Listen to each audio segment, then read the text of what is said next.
Guys, welcome to my channel. I know I haven't done a video in a long time. I haven't done a vlog or anything in weeks, and this video will kind of explain that.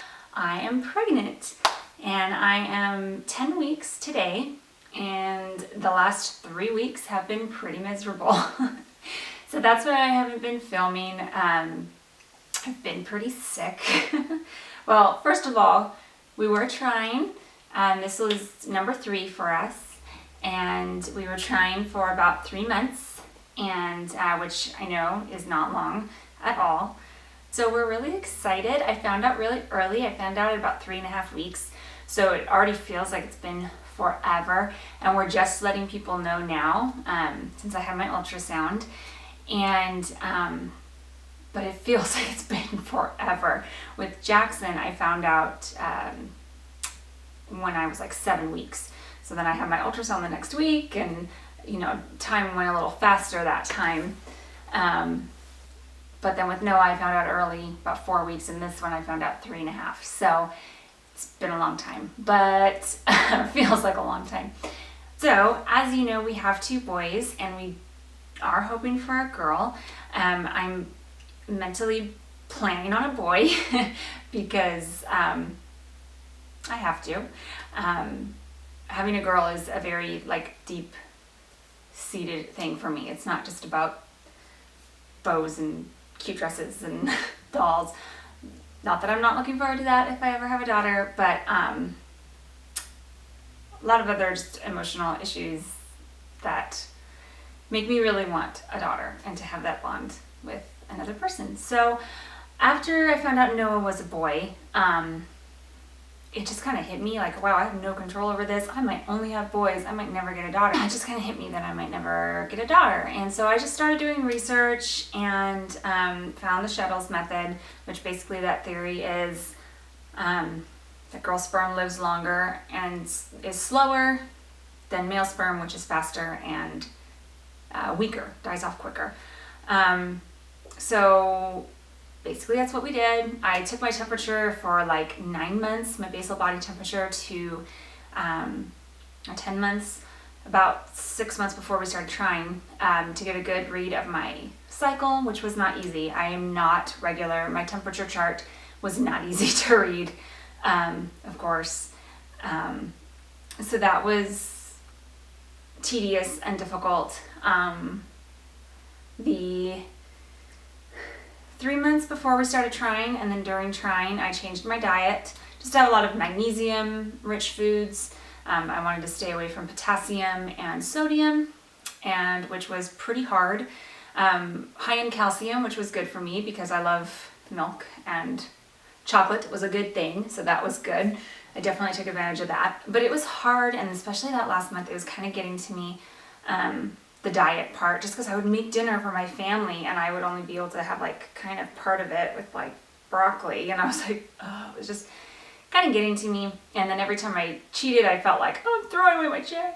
And I know this is not 100%. This is not going to get me a girl. I just thought, my reasoning was, why not try to help my chances a little bit? In no way was I ever thinking that this would 100% work and it was a guarantee. No way. My cat is scratching at my door. But I just thought, you know what?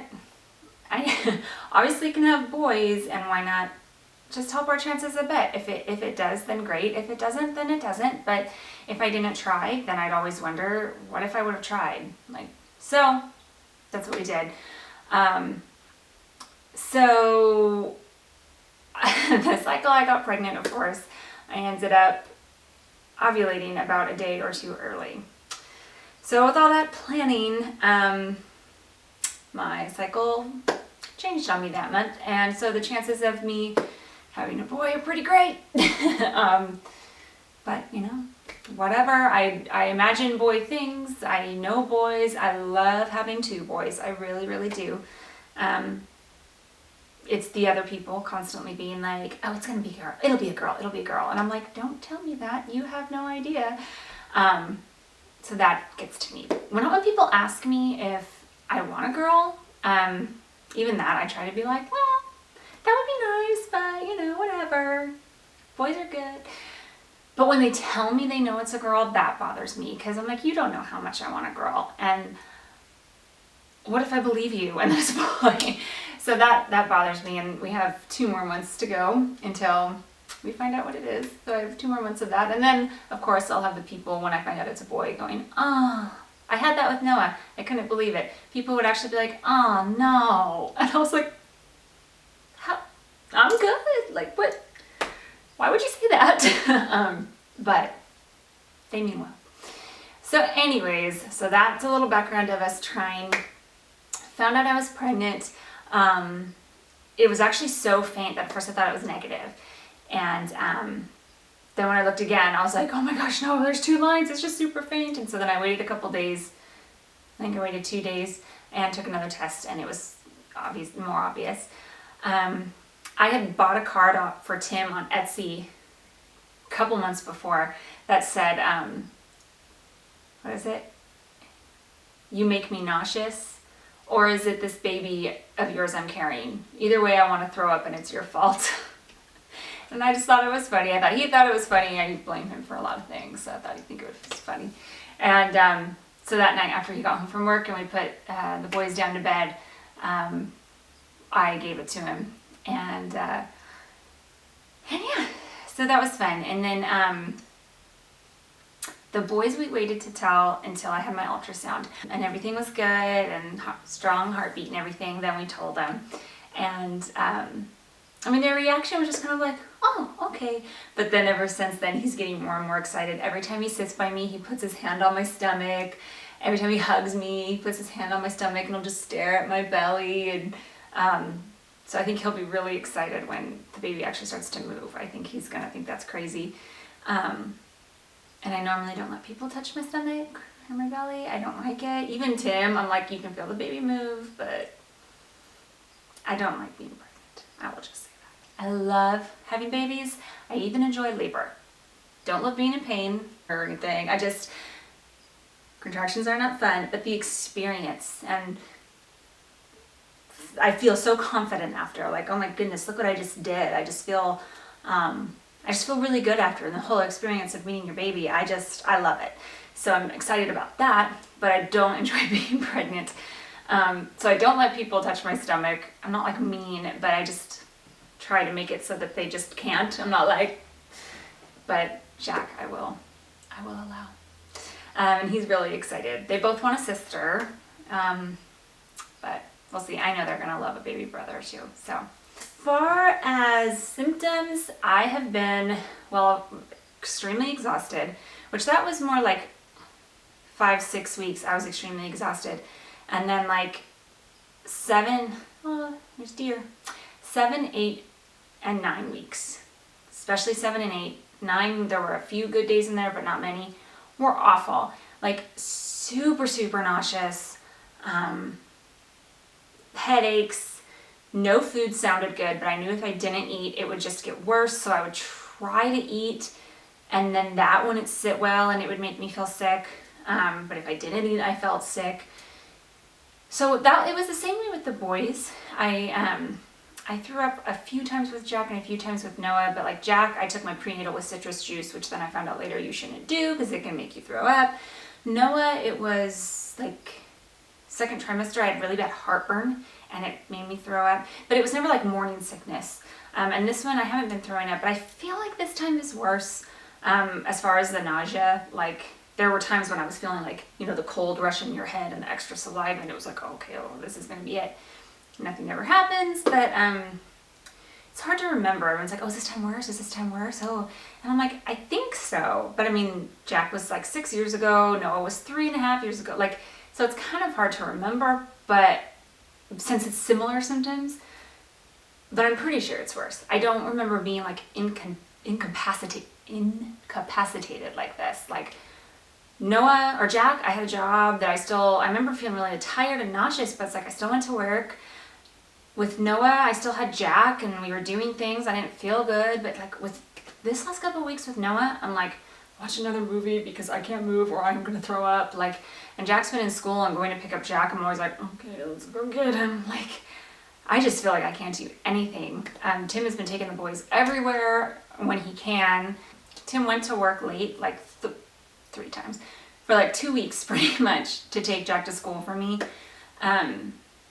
which has been a huge help. But yeah, it's just no fun. Every time I get pregnant, whatever food I'm eating a lot of right before, like Jackson, I loved hummus, and I was eating hummus and pita chips like crazy. I got pregnant, could not handle the sight or smell of hummus. That was one of the first things I wondered if I was pregnant, because I like went and I pulled out some hummus. I was like, that sounds horrible. Like, what in the world? I had this yesterday. Like, what's wrong? Jack or Noah, it was, if you know El Pollo Loco, they're BRCs. I was eating a lot of those, and it sounded horrible. This time, I haven't been able to have Starbucks, which has been awful. Like, because I was having Starbucks, like, obsessed. I'm addicted. It's a bad addiction. And now I can't handle it. And I've had it a few times, and I get like a tall, and it's like, I sip it slowly. So I'm like, okay, that needs to pass, because that is not okay. And then unfortunately, I was eating really healthy before. I was having a lot of spinach, a lot of broccoli. And I'm like, oh, I don't want anything healthy. And right now, I'm cutting myself some slack because I feel sick when, well, mostly today's been pretty good, but when something does sound good, I let myself eat it. I've gone to town on a bag of Doritos a few times because it sounds amazing, and everything else sounds like it's gonna make me throw up. So I've been cutting myself a little slack when I feel sick, just because I'm like, I need to eat something, so this is the only thing I can have that's not gonna make me throw up, then I'm gonna eat it. But I am looking forward to that passing and feeling better and being able to eat healthy, because I don't want to just eat whatever and gain a whole bunch of weight during my pregnancy. That's not something that I ever want to do. I haven't had any too weird cravings. It's just like when I think of something, I want it now. Like I've sent Tim to the store like the other night, strawberry ice cream. But there was one day where I was in the store and I was down the cereal aisle and I saw Fruit Loops. I was like, I want Fruit Loops. And that was never even one of my favorite ones growing up. It was like Lucky Charms, but I got Fruit Loops and I ate a bunch of Fruit Loops. Let's see. I am 10 weeks today. And let's see what my phone says, what my app says. The baby is the size of a tart kumquat, which I did not know what that was. So I picked a different theme. There's like different themes on this app. And when I picked the game one, it says that it's the size of a Lego man. That's the size of baby number 3. I have not come up with a cute little nickname. Tim came up with one I don't like. Because at the ultrasound, you know, it didn't really have like arms or legs yet. They were nubs. So that's what he's been calling it. And I'm like, no. Because what if he comes out with nubs? Then you are going to feel bad. So I've been trying to squash that nickname. So far it's just baby number 3, because anything I think of, it's what we called, like Jack we called Squishy. Noah, what did we call? I forget what we called Noah before we found out he was a boy. And then he was just like baby boy. I'm excited for this pregnancy. I hope that I can enjoy it. It will most likely be my last. My last pregnancy was hard. My mom died when I was 4 months pregnant with Noah, and so the rest of my pregnancy is just kind of like a blur. And then I found out he was a boy, and I was surprising. I found out he was a boy the day after my mom died, and I was surprisingly upset. I didn't expect myself to be that upset, but I'm sure it was a lot of emotions. My mama just died. I wasn't having a girl. Mother-daughter junk, and so the rest of my pregnancy I was pretty numb. And I mean, I was excited about the baby. It was a very difficult time. So I'm really hoping this time will be better. I am hoping that I can just have a happy pregnancy. I did with Jackson. I was very happy. I was very excited about everything. I do a lot better once I found out the sex of the baby. I feel like I connect better to the baby. I can start calling it by its name and thinking of room ideas and imagining them. So I always look forward to that. And the boys are really excited, which makes me more excited. And, you know, they ask me questions. And so that is a very exciting part of this baby, is them being aware, and especially Jack, and being so excited about it. So you'll see, I will be doing updates probably like every 2 weeks, I imagine. And I will get back on to vlogging. Hopefully now I will start feeling better and I can get back on track. And I also just got a desk and for a vanity. I found a desk at a yard sale that is going to be perfect for a vanity. I've been looking for a long time. And so Tim and I are going to sand that down and paint it, and I need to find a... It's my cat. I need to find a right mirror. I think I'm just going to end up putting it in the corner in my room because I don't really have another spot for it. But I'm really excited to get that up and have a little spot that hopefully I can start recording some beauty videos. That's another symptom of pregnancy for me. Horrible acne, horrible skin. So that's another reason why beauty videos aren't too appealing to me right now, is my skin is very bad when I'm pregnant. And if any of you have any tips for super, super oily skin, because my skin is always oily, but when I'm pregnant, it is awful, please let me know in the comments. That would be great. There's not much you can do to treat the acne while you're pregnant, so yeah. Usually it was just like on my chin and my neck, and this time it's like going up my face. So that's another reason why beauty videos are kind of on a hold, just because it makes me feel so horrible about myself, and I don't want to be on camera without makeup on at all. So we'll see how that goes, but I'm excited to get my little beauty corner up and get in that process. So yes. So thank you so much for watching. I'm excited to get this going again and get this back up, and I'm excited about this baby and to continue to do pregnancy updates for you. So thanks for watching, and I'll see you in the next video. Bye. All right. Pumpkin. All right. Done this in a while. No. Where? I can't tell if I'm in focus. I really hope I'm in focus. It would really stink to film this whole video and not be in focus.